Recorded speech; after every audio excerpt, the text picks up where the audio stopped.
Meus irmãos, dando continuidade às exposições no livro de Neemias, eu os convido a abrirem no capítulo de número 9. Nós, na última exposição, havíamos parado no versículo de número 5 e daremos continuidade na exposição de hoje, a partir desse mesmo versículo até o versículo de número 38. Neemias capítulo 9, do versículo 5 em diante.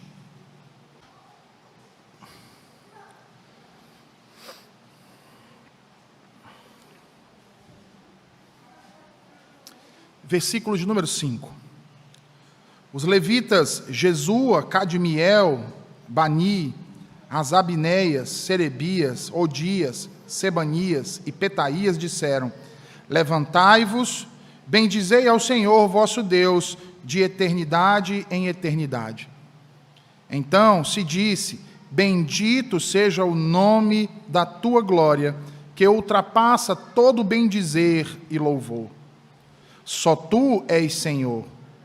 Tu fizeste o céu dos céus e todo o seu exército, a terra e tudo quanto nela há, os mares e tudo quanto há neles. E tu os preservas a todos com vida, e os exércitos dos céus te adoram. Tu és o Senhor, o Deus que elegeste Abraão e o tiraste de Ur dos Caldeus e lhe puseste por nome Abraão. Achaste o seu coração fiel perante ti e com ele fizeste aliança para dares à sua descendência a terra dos cananeus, dos heteus, dos amorreus, dos ferezeus, dos jebuseus e dos girgazeus, e cumpriste as tuas promessas, porquanto és justo.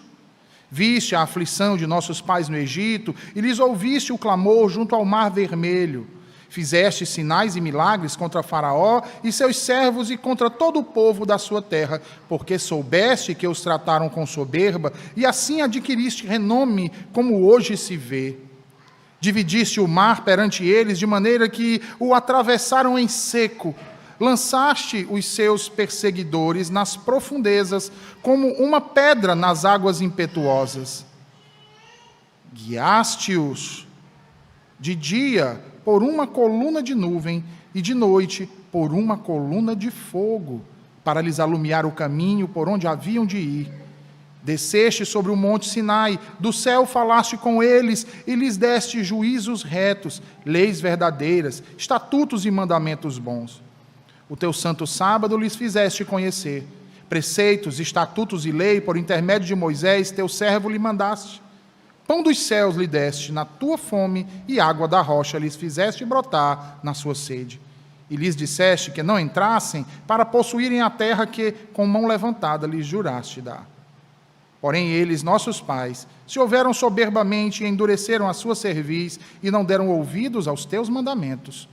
Recusaram ouvir-te, não se lembraram das tuas maravilhas que lhes fizeste.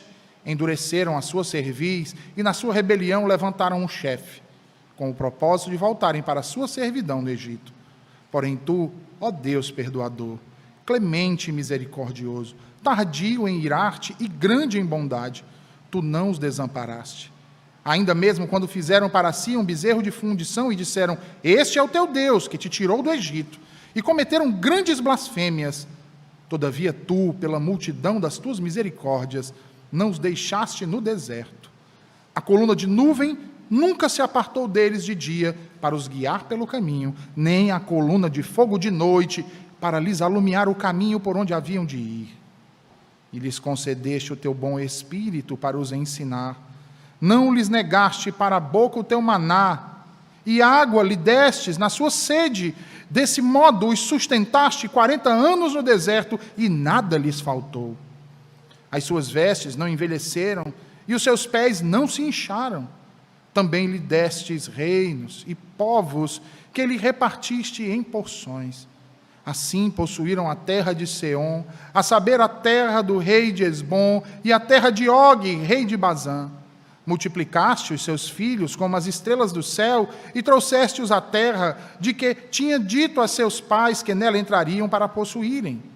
Entraram os filhos e tomaram posse da terra, abateste perante eles os moradores da terra, os cananeus, e lhes entregaste nas mãos, como também os reis e os povos da terra, para fazerem deles segundo a sua vontade.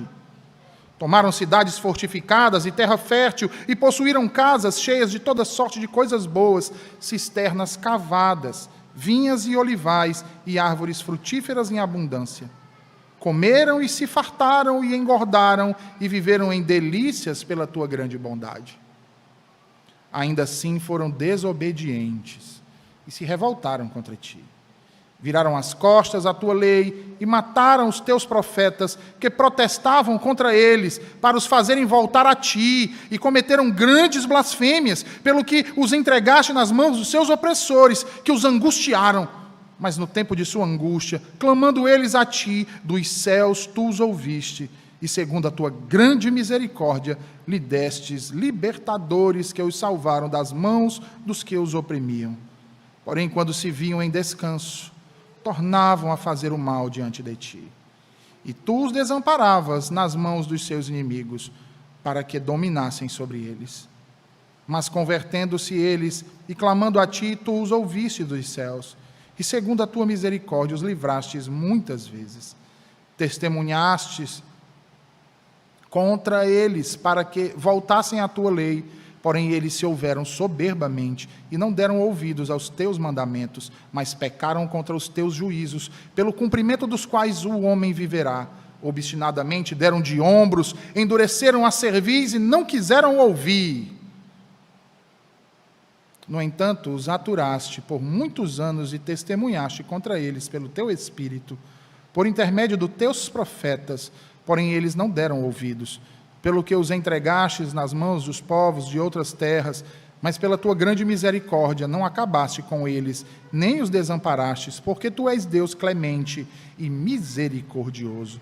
Agora, pois, ó Deus nosso, ó Deus grande, poderoso e temível, que guardas a aliança e a misericórdia, não menosprezes toda a aflição que nos sobreveio, a nós, aos nossos reis, aos nossos príncipes, aos nossos sacerdotes, aos nossos profetas, aos nossos pais e a todo o teu povo desde os dias dos reis da Assíria até o dia de hoje. Porque tu és justo em tudo quanto tem vindo sobre nós, pois tu fielmente procedeste e nós perversamente. Os nossos reis, os nossos príncipes, os nossos sacerdotes e os nossos pais não guardaram a tua lei, nem deram ouvidos aos teus mandamentos e a teus testemunhos que testificaste contra eles. Pois eles, no seu reino, na muita abundância de bens que lhe deste, na terra espaçosa e fértil que puseste diante deles, não te serviram, nem se converteram de suas más obras.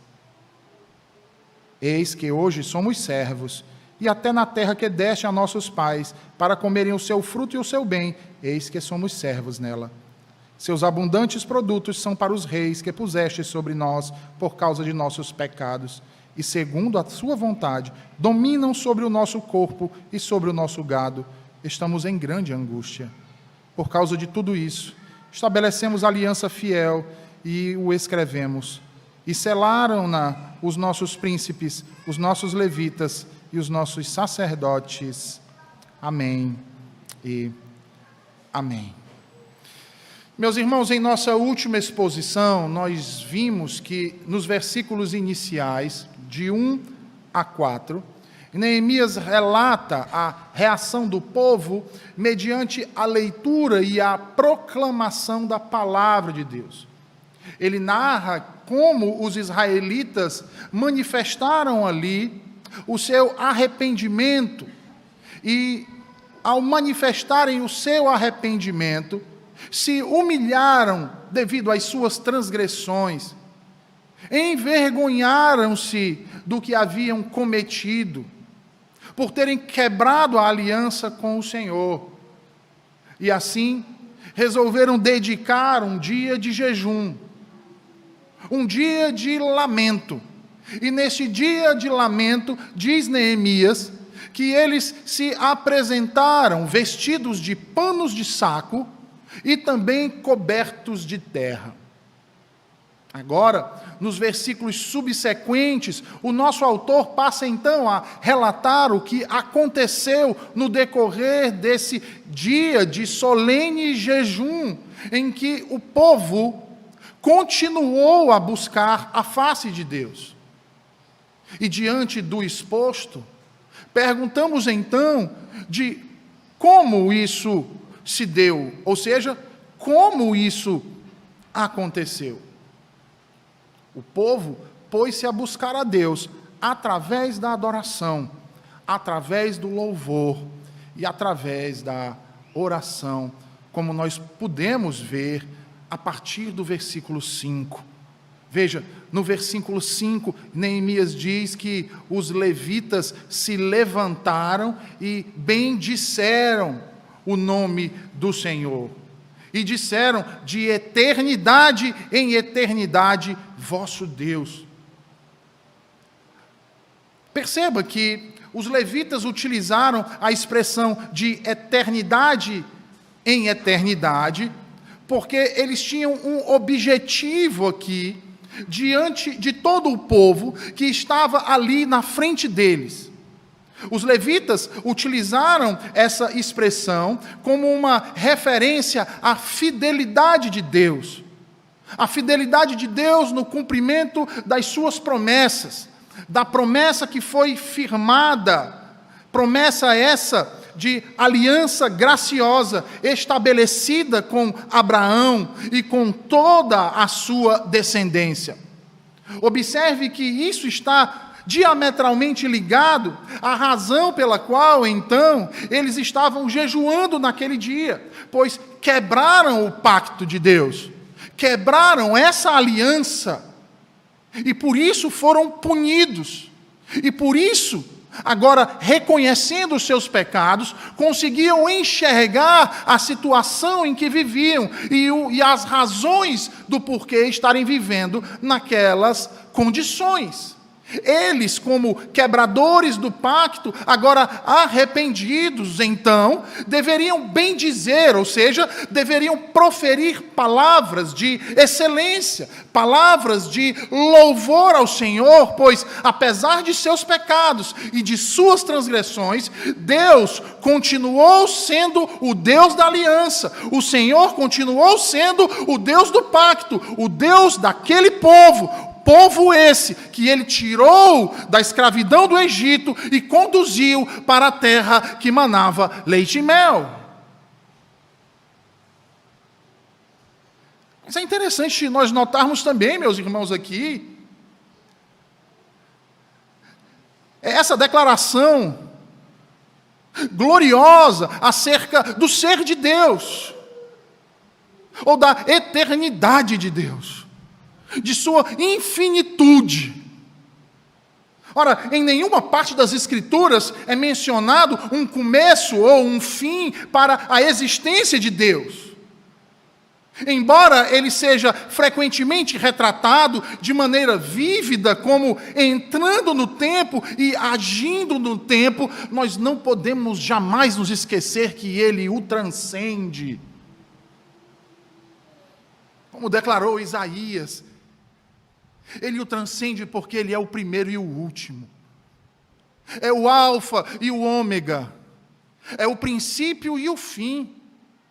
Como declarou Moisés, e está escrito no Salmo 90, antes que os montes nascessem e se formassem a terra e o mundo, de eternidade a eternidade, tu és Deus.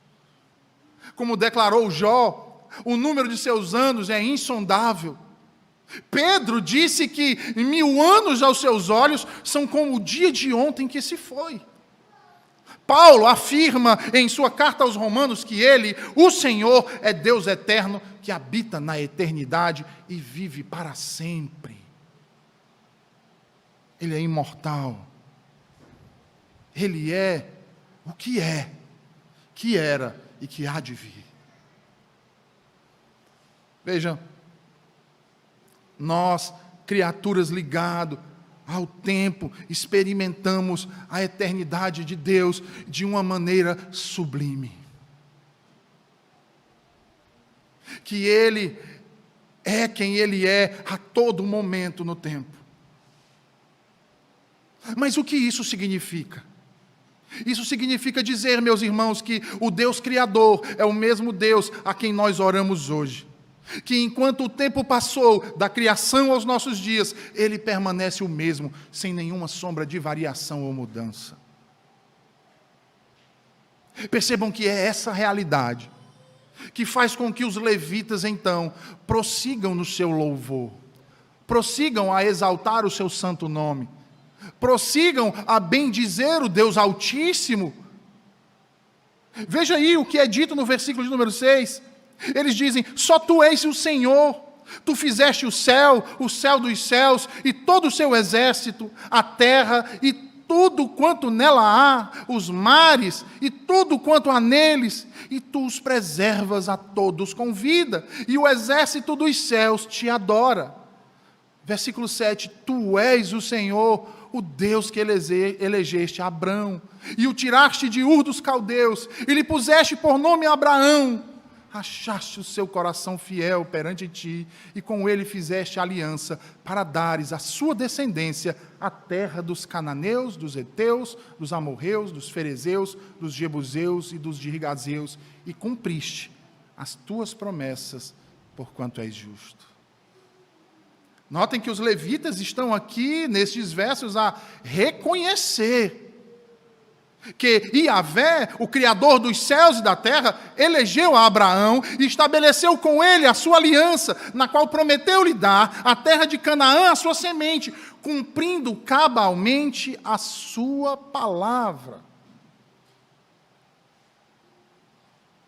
Por que ele cumpriu cabalmente a sua palavra? Porque de eternidade em eternidade Ele é Deus. Vejam, o compromisso pactual é enaltecido aqui. É relembrado por diversas vezes na boca dos levitas, que aqui estão a conclamar o povo, a pôr-se de pé, e a louvar e a bendizer o Deus Criador dos céus, misericordioso Senhor. E por isso eles passam então a relembrar, através de menções importantes e cruciais de fatos históricos na vida deste povo, em que o Senhor graciosamente assim agiu para com eles. São diversos exemplos específicos da bondade de Deus manifesta para com Israel aqui relatados, meus irmãos. A começar pelo chamado de Abraão, aqui no versículo 7. Onde a graça de Deus derramada sobre ele foi tão sublime que Deus não apenas o elegeu, mas o separou, tornando-o seu e assegurando que através de sua semente abençoaria muitas nações.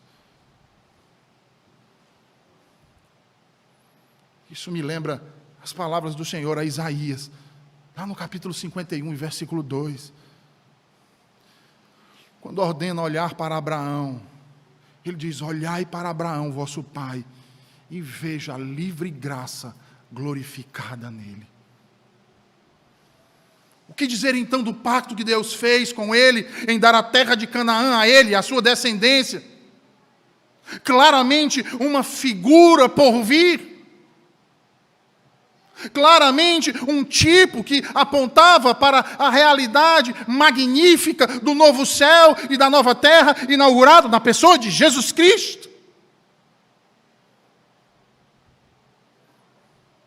É por isso que quando olhamos para essas coisas, que quando olhamos para a fidelidade de Deus, para com a sua palavra, para com a sua aliança, que quando olhamos para as suas tenras misericórdias, que como diz o salmista, se renovam a cada manhã nas nossas vidas, é que lembramos que nos momentos de aflição das nossas vidas, sabemos a quem recorrer por misericórdia. Porque quando buscamos a misericórdia e o Senhor de Deus em tempos de angústia, essas realidades se tornam fatores encorajadores da nossa fé.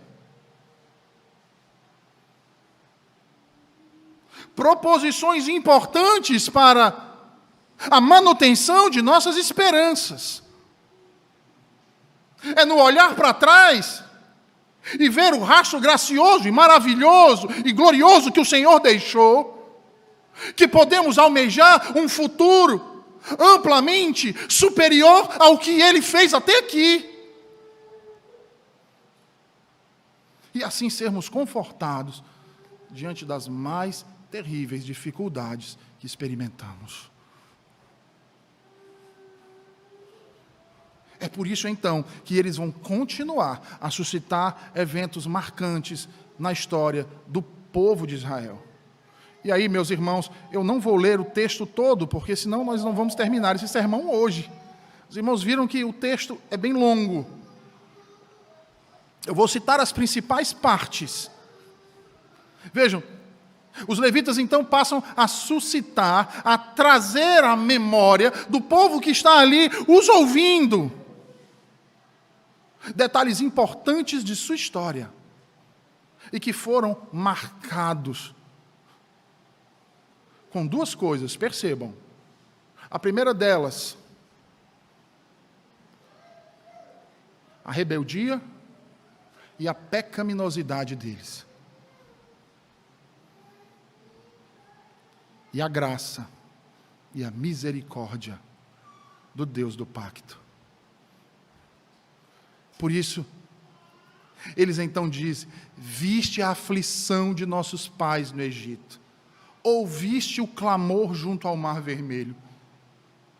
Veja, duas situações distintas do período em que a nação de Israel, a descendência de Abraão, o Israel étnico, foi feito cativo por cerca de 400 anos no Egito.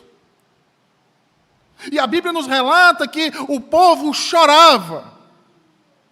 A Bíblia nos diz que o povo clamava ao Senhor por sua misericórdia e por liberdade.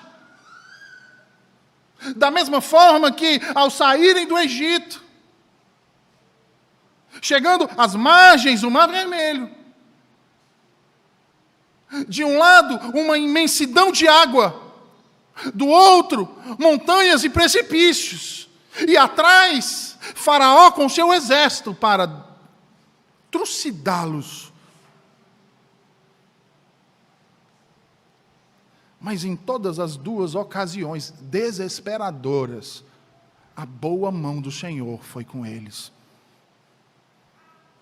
A boa mão do Senhor foi com eles, com sinais e prodígios. Veja, ele diz: fizeste sinais e milagres contra Faraó, porque soubeste que os trataram com soberba, e assim adquiriste renome, como hoje se vê. Dividiste o mar perante eles. Veja aí o versículo 11. De maneira que o atravessaram em seco, lançaste os seus perseguidores nas profundezas, como uma pedra nas águas impetuosas. Mas perceba que eles não param por aí na narrativa das bênçãos de Deus. Porque Deus não apenas libertou, Deus não apenas os salvou, mas Deus também os preservou. Até mesmo nos períodos de escassez, nos períodos de deserto, nos períodos de dificuldade. É por isso então que ele diz: guiaste-os de dia por uma coluna de nuvem e de noite por uma coluna de fogo, para lhes alumiar o caminho por onde haviam de ir. Em nenhum momento o Senhor os abandonou. Em nenhum instante de suas vidas o Senhor os deixou só. Veja, desceste sobre o monte Sinai, do céu falaste com eles, e lhe destes juízos retos, leis verdadeiras, estatutos e mandamentos bons. Irmãos, o que está sendo afirmado aqui é que a lei não é opressora, que a lei não é massacrante, que a lei não é um jugo pesado de se carregar, mas é uma bênção de Deus nas nossas vidas. Com Como vai dizer o apóstolo Paulo, santa, justa e boa.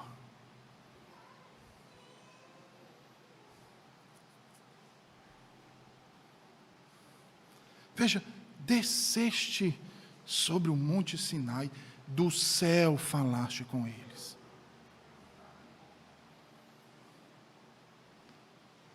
O Senhor lhe deu leis perfeitas, como nunca se viu em outras nações. E ainda há um outro detalhe aqui que é ressaltado. Ele fala, o teu santo sábado lhes fizeste conhecer. Preceitos, estatutos e lei, por intermédio de Moisés, teu servo, lhe mandaste. Veja a importância do Shabat. Veja a importância do dia em que temos que cessar as atividades comuns para nos dedicar ao Senhor. Veja como isso é precioso. Pão dos céus lhe deste na sua fome, água da rocha lhe fizeste brotar na sua sede. E lhe disseste que entrassem para possuírem a terra, que com a mão levantada lhes juraste. Veja, o Senhor Deus não apenas libertou eles do terrível jugo da escravidão perversa e ímpia de Faraó, mas concedeu a eles as suas leis e os seus estatutos no Sinai. Neemias narra o discurso dos levitas, ressaltando, irmãos, que a entrega da lei no Monte Sinai foi o maior favor que o Senhor concedeu a eles e a maior honra colocada sobre eles. Porque Deus não somente enviou, mas o próprio Deus desceu até eles e falou com eles. Nenhuma nação debaixo do sol jamais possuiu juízos tão retos, leis tão verdadeiras, estatutos tão benevolentes, como possuiu Israel. A moral e os preceitos judiciais, alicerçados na equidade natural e nas razões eternas do bem e do mal, e mesmo as instituições cerimoniais, como bons e excelentíssimos sinais da bondade de Deus, que figuravam a graça do Evangelho. Que já aqui, como disse o autor aos Hebreus, proclamava o Evangelho de Cristo, ainda que de forma incipiente, ainda que não em sua plenitude, mas através de tipos e figuras que apontavam para a realidade do porvir.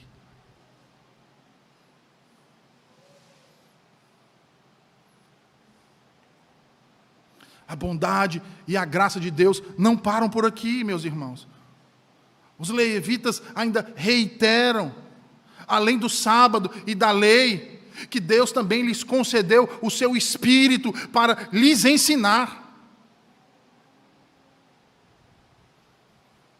Ora, os 5 livros de Moisés, que nós chamamos de Torá, que nós chamamos de lei, escritos por inspiração do Espírito Santo, foram instruções inalteráveis ao povo de Israel, especialmente o livro de Deuteronômio, no qual o Espírito de Deus, por meio de Moisés, os instrui plenamente. Percebam que as bênçãos de Deus sobre eles foram tão numerosas, meus irmãos, foram tão maravilhosas e tão abundantes, que eles se multiplicaram de forma a repovoar a terra. Foi tão vitoriosa a ponto de dominá-la. E o próprio Deus entregou aqueles moradores em suas mãos, para que eles fizessem com eles, segundo a sua vontade, pondo os seus pés sobre o pescoço de seus reis, caso desejassem. Assim, então, eles receberam a posse de uma terra fértil, abastecida com vinhais e olivais exuberantes, cidades fortificadas. No entanto, eles ensoberbeceram-se, endureceram seus corações. Veja o que ele diz nos versos seguintes, 16 a 25. Ele diz: porém eles, nossos pais, se houveram soberbamente e endureceram a sua cerviz, não deram ouvidos aos teus mandamentos, recusaram ouvir-te e não se lembraram das tuas maravilhas que lhes fizeste. Endureceram a sua cerviz e na sua rebelião levantaram um chefe, com o propósito de voltarem para a sua servidão no Egito. Vejam, de uma nação escrava que nada tinha, a donos de uma terra com grande fartura. Mas isso, ao invés de produzir gratidão, amor e temor, produziu soberba em seus corações. Esqueceram da aliança do Senhor. Quebraram o pacto. Agiram com infidelidade. Prostraram-se diante de outros deuses, falsos deuses. Criaram deuses para si. Escutaram a palavra de Deus, mas não deram ouvidos. Na verdade, deram com os ombros.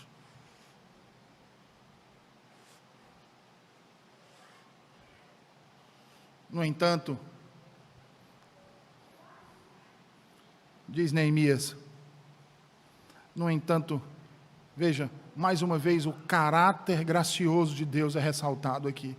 No entanto, tu, ó Deus perdoador, clemente e misericordioso, tardio em irar-te, grande em bondade, não os desamparaste. Não os desamparaste. E aí ele vai lembrar daquele terrível episódio do bezerro de ouro. Porque a gente não está falando, irmãos, de algo que não era palpável. Para aqueles que têm uma fé semelhante com a de Tomé, que precisa apalpar as coisas, precisa enxergar com os olhos da carne. Eles não tinham do que reclamar quanto a isso. Eles viram os sinais e os prodígios com que Deus os tirou do Egito. Eles viram o mar se abrir. Eles atravessaram a pés secos. Eles ouviram a voz de Deus a descer na montanha, no Sinai, e tremeram. Ainda assim, fabricaram um falso Deus, chamando-o de seu Deus, no lugar do Deus vivo e verdadeiro. Porém, Deus, em sua infinita misericórdia, ainda assim, irmãos, ainda que tenha consumido muitos naquela noite, não consumiu a todos, e aqueles que restaram, Deus não os abandonou.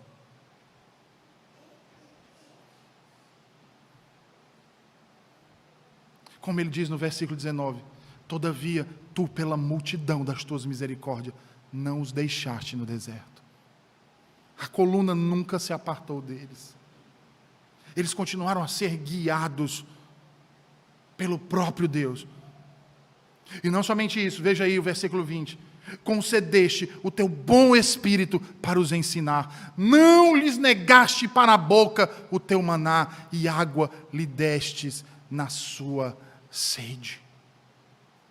O Senhor alimentou, não apenas, meus irmãos, naturalmente, não apenas alimentou a carne e o sangue, mas o Senhor os alimentava também o Espírito, por meio do seu Espírito, através da sua revelação, através da sua palavra, revelada e proclamada por seu servo Moisés.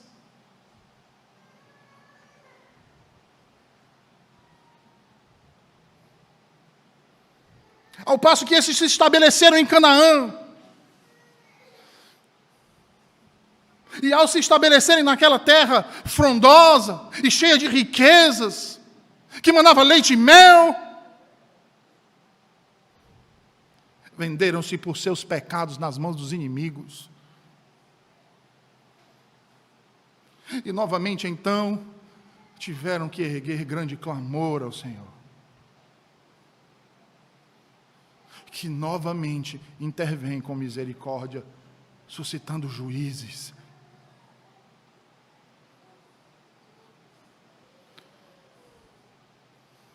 Ainda assim, irmãos, veja o versículo de número 26. Ainda assim foram desobedientes e se revoltaram contra ti, viraram as costas à tua lei e mataram os teus profetas, que protestavam contra eles, para os fazerem voltar a ti, e cometeram grandes blasfêmias, pelo que os entregaste nas mãos dos seus opressores, que os angustiaram. Veja, o Senhor Jesus diz: Jerusalém, Jerusalém, que matas os profetas. Quantas vezes eu quis te ajuntar, como a galinha ajunta os seus pintinhos, e vós não quisestes. Eu olho para essas realidades que Neemias nos fala aqui, meus irmãos, ainda como parte daquilo que aconteceu na antiga dispensação, e eu vejo muitas vezes se reproduzir na vida de muitos em nossos dias. Homens e mulheres, jovens ou não, que fazem as mesmas coisas que esse povo de dura cerviz fizeram. Eu já expliquei o porquê que a Bíblia chama de dura cerviz, não já?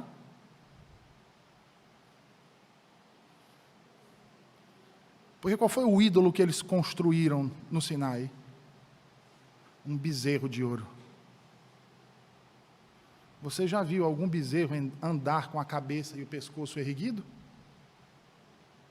Ela é dura para baixo. É sempre curva. Porque nós nos tornamos aquilo que adoramos.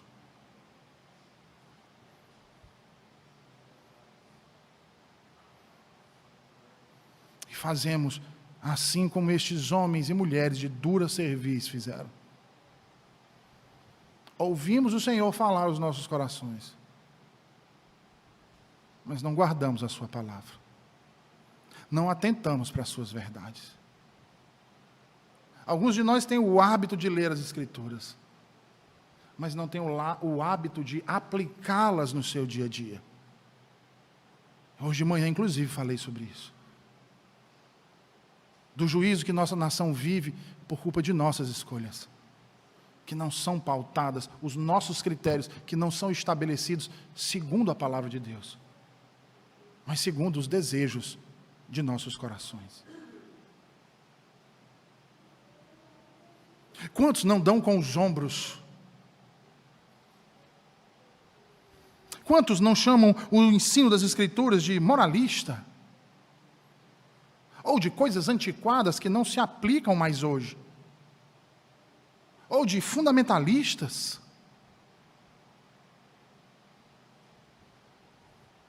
Querer viver do jeito da Bíblia, você vai ter que viver no deserto. Vai ter que ir embora para Israel. Porque essa realidade não se aplica mais à nossa realidade. Quantos estão dentro das igrejas evangélicas com esse tipo de pensamento? De que chegou a hora da inovação, de que chegou a hora de reformular as coisas, de que chegou a hora de desconstruir conceitos antigos para reconstruir com as bases da modernidade ou da pós-modernidade. De fazer com que a Bíblia fale a linguagem das pessoas de hoje, que se adeque aos padrões de hoje. Quantos não estão proclamando esse discurso dentro das igrejas e até mesmo nos púlpitos? Quando tem púlpitos? Porque na grande maioria não existem mais púlpitos. Foram substituídos por palcos, por jogo de luz, por tela preta nos fundos.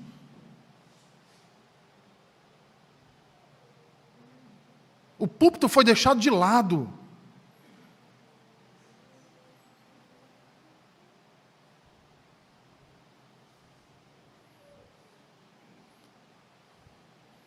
Esses dias eu conversava com um ministro de outro estado, e ele dizendo, aqui inventaram agora um novo modo de batismo, por conta das questões sanitárias da Covid. Aí eu falei, foi? Foi.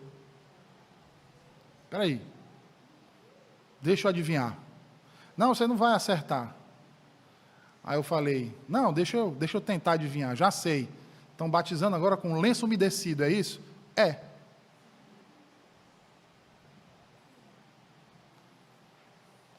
Então não é mais aspersão nem efusão da água. Agora é só o lenço umedecido que é passado na testa da criança. E tem que ser feito um sinal da cruz para ser válido.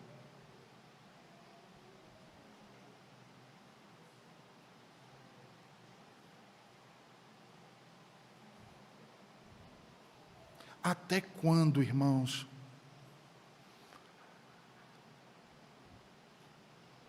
Vamos agir como estes de dura cerviz?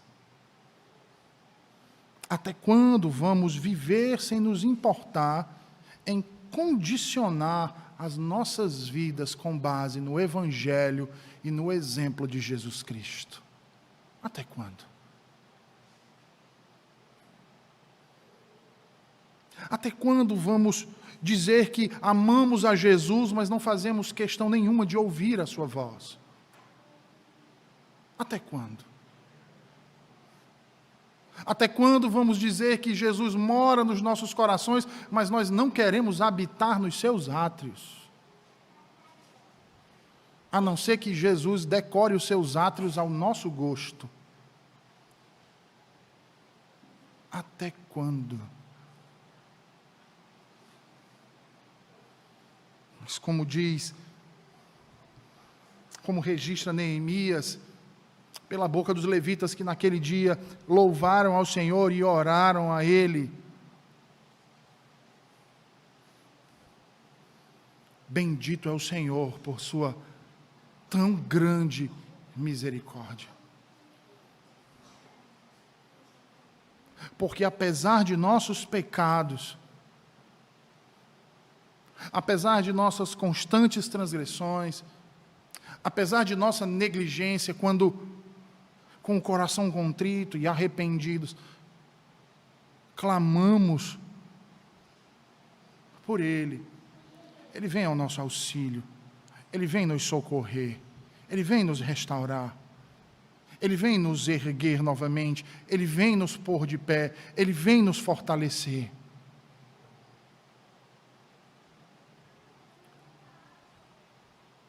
Quantos de nós não já ignoramos aquilo que diz o Senhor? Com o discurso da pós-modernidade. Não, mas isso é a interpretação dele. Não, mas isso é o que ele acha. Como eu ouvi uma vez de um jovem dizer, pastor, mas a Bíblia foi traduzida para que qualquer pessoa pudesse interpretar. Eu digo, lhe ensinaram errado, filho. Porque não é para qualquer um interpretar, é para qualquer um examinar. Porque ela não tem múltiplas verdades.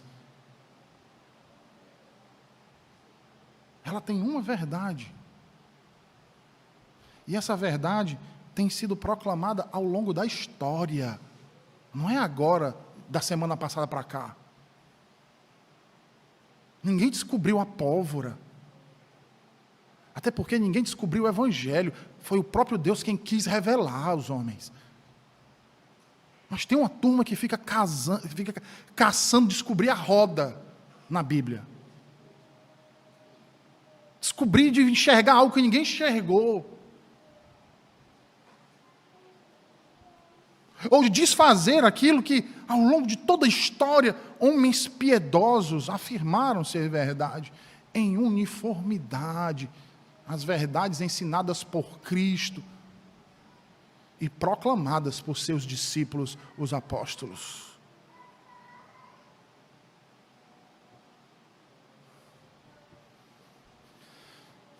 Bendito seja o Senhor, meus irmãos, porque apesar de nós mesmos, as suas misericórdias são infinitas nas nossas vidas. Devemos aproveitar as oportunidades que o Senhor nos concede. Devemos aproveitar a beneficência amorosa com a qual o Espírito Santo nos contempla. E através do louvor e da oração, rendermos graças ao Senhor por tudo que Ele tem feito e faz e ainda fará nas nossas vidas. E nós só podemos fazer isso, meus irmãos, se assim como estes, que foram quebrantados pela verdade de Deus, reconhecermos os nossos pecados, nos humilharmos na presença de Deus e suplicarmos por sua graça e perdão, louvarmos e bendizendo o seu nome, que é de eternidade a eternidade, um Deus justo e fiel. Ao confessarmos os nossos pecados, é bom que notemos as misericórdias de Deus como agravamento deles, para que sejamos ainda mais humilhados e envergonhados, que diante dele precisemos nos referir a nós mesmos com o nome infame de ingratos e vis pecadores, porque é isso que nós somos. Vis pecadores, redimidos por Cristo, declarados justos pela obra dele e não pelas nossas.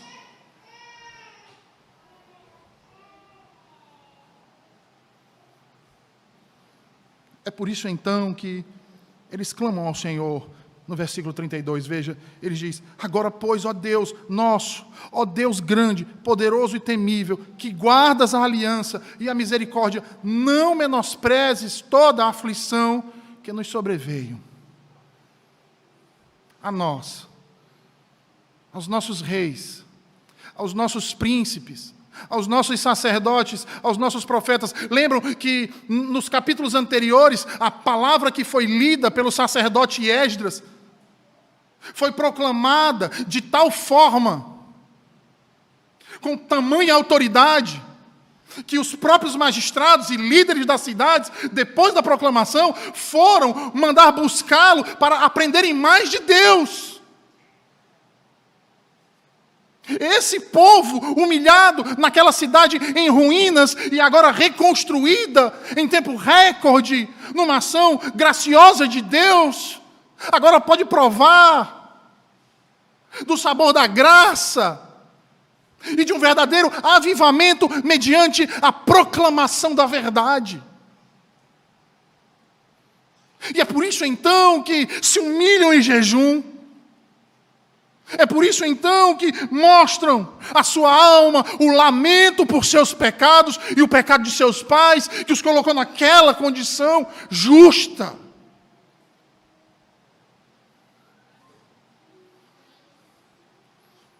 Por isso então eles suplicam ao Deus de graça e misericórdia: não menosprezes toda a aflição que nos sobreveio. A nós, aos nossos reis, veja, aos nossos príncipes, aos nossos sacerdotes, aos nossos profetas, aos nossos pais e a todo o teu povo, desde os dias dos reis da Assíria até o dia de hoje, porque tu és justo em tudo quanto tem vindo sobre nós, porque tu fielmente procedeste e nós perversamente. Os nossos reis, os nossos príncipes, os nossos sacerdotes e os nossos pais não guardaram a tua lei, não deram ouvidos aos teus mandamentos e aos teus testemunhos que testificaste contra eles. Pois eles no seu reino, na muita abundância de bens que lhes deste, na terra espaçosa e fértil que puseste diante deles, não te serviram, nem se converteram de suas más obras.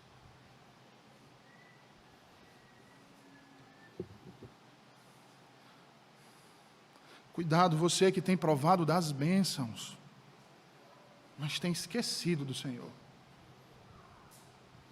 Porque assim como Ele deu, Ele pode tirar.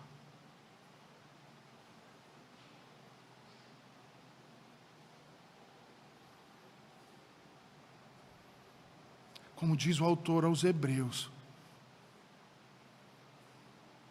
terrível coisa é cair nas mãos do Deus vivo.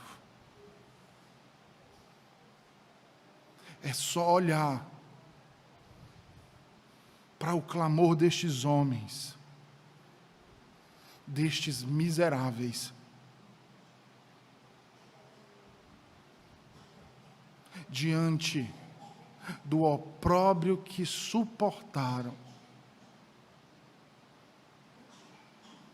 porque seus pais, e eles também, não atentaram para a aliança de Deus, para a palavra de Deus, para o próprio Deus. Fizeram pouco de sua graça, riram de sua bondade, escarneceram de sua misericórdia.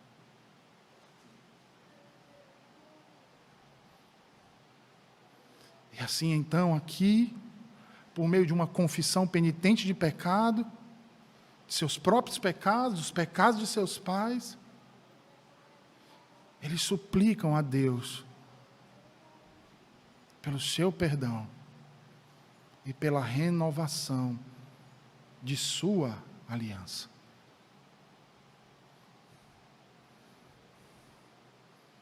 Vejam, meus irmãos, duas coisas levaram eles a conduzir o povo a refletir. Primeiro, o fato de que Deus falou com eles. Eles ouviram, mas não escutaram. Ou seja, não quiseram dar ouvidos ao que Deus ordenava. Em segundo lugar, Deus agiu por meio de obras maravilhosas e graciosas, mas eles não enxergaram as suas maravilhas. Porque se tivessem considerado devidamente as obras de Deus nas suas vidas, eles teriam obedecido ao Senhor por um princípio de fé e santo temor. Caso tivessem considerado devidamente como obras de misericórdia, também teriam obedecido por um princípio de gratidão e santo amor.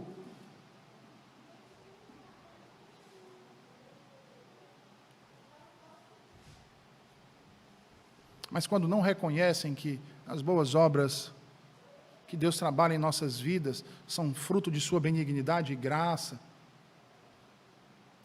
mas trazem para si como se fosse algo meritório de cada um de nós,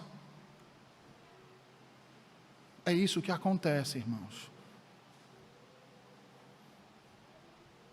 É isso que acontece, o opróbrio, o juízo.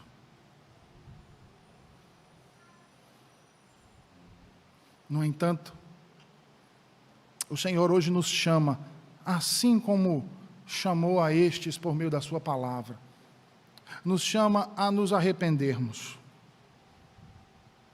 E eu vos digo, apressa-te, arrepende-te, corre para os braços calorosos do Senhor Jesus Cristo e reconcilia-te com Ele. Receba a sua graça, o seu perdão, e obtenha dele a certeza da salvação e a esperança da coroa de glória prometida por Ele. Corra até Ele e beba das águas vivas. Corra até Ele e coma do pão que desceu do céu. Alimente-se e seja transformado pelo amor de Cristo e a misericórdia de Deus. Que o Senhor nos ajude e nos abençoe. Vamos orar? Senhor Deus, nós te rendemos graças por tua palavra. Te agradecemos por tua misericórdia manifestada ao longo dos séculos ao teu povo, Senhor. Não somos merecedores.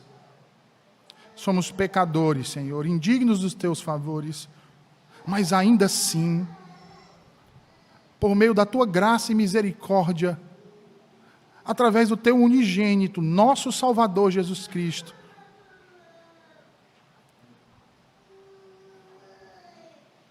tu tens, Senhor, nos abençoado. Rogamos a ti, Senhor, que nos ajude a continuar a caminhar nos teus caminhos. Suplicamos a ti que nos ajude, Senhor, a não olhar para a direita nem para a esquerda, mas a seguirmos em direção aos teus braços, ao teu reino, porque nos importa a tua glória e o teu amor. Te oramos em nome de Jesus. Amém e amém. Vamos ficar de pé, meus irmãos. Vamos louvar ao Senhor com mais um cântico. Após o cântico, faremos uma oração final e impetraremos a bênção apostólica.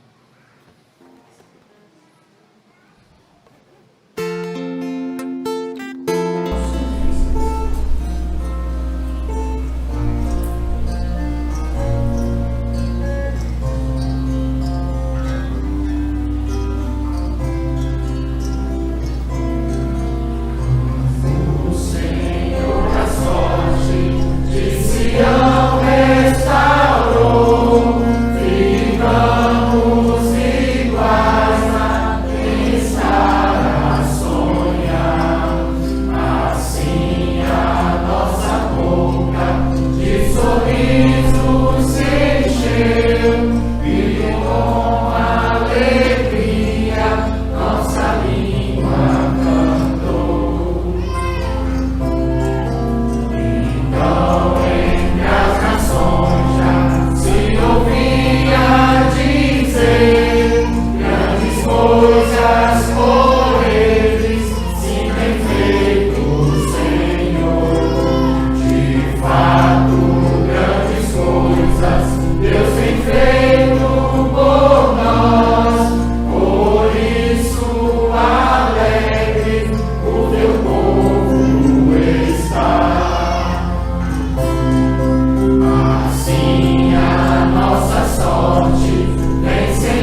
Senhor, Deus de misericórdia e bondade, obrigado por este dia, Senhor, em Tua presença.